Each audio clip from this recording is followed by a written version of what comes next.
الحاج صاحب البيت جابلي الجلاش دون وقال لي انا عايزه اكل حاجه حلوه. طبعا انا ما يرضينيش ان ازعله، فقلت له خلاص ماشي هعمل لك حاجه حلوه. قال لي بس مش عايز الجلاش اللي انت بتعمله لنا التقليدي ده. فقلت له خلاص انا هعمل لك جلاش بطريقه جديده وبطريقه مختلفه.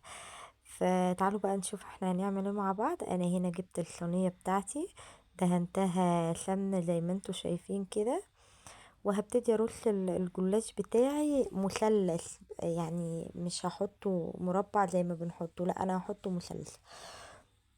وما بين كل طبقة وطبقة هدهن سمنة معايا بالشكل ده كده، وهكرر الطريقة دي اكتر من مرة. وببتدي بقى اقفل كده اهو، طبقة عشان احط الحشو بتاعي. انا هنا بقى ما عنديش حشو فحطيت معايا سكر، عندي حتة قشطة هنا حطيتها. انت لو ما عندكيش قشطة ما فيش مشكلة، عندك مكسرات حطي مكسرات، مهلبية، اي حشو انت عايزة تحطيه حطيه. بس انا بحب اسهل عليكم الطريقة، وفي نفس الوقت انا الحاجة لو مش متاحة عندي خلاص بحط الموجود. وانا بقى هنا اهو ابتديت اقفلها خالص زي ما انتوا شايفين كده. انا ما بين كل طبقة وطبقة بحط ايه، معلقة سمنة اهو زي ما انتوا شايفين شكلها اهو كده كده انا قفلتها. انا بعد ما قفلتها هنا بقى هدهن برضو الوش معايا، واروح بقى ايه مش هحطها في الفرن خالص، هحطها على البوتاجاز. انا هنا اهو حطيتها على البوتاجاز وغطيتها.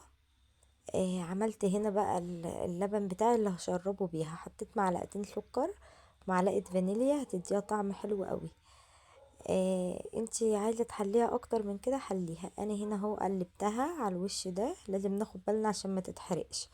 بعدين فتحت عليها تاني قلبتها على الوش التاني اهو.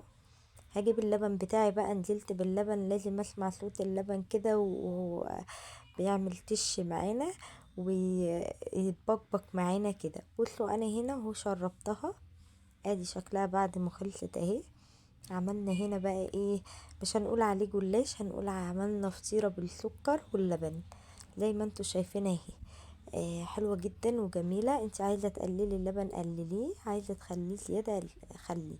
بصوا مورقة وحلوة قوي ازاي، بصراحة طعمها تحفة. احنا هنا ما شاء الله كلناها كلها، ما بقاش الا قطعة واحدة من جمالها. فاستنوني في اكلة جديدة بوصفة جديدة، اشوفكم على خير ان شاء الله.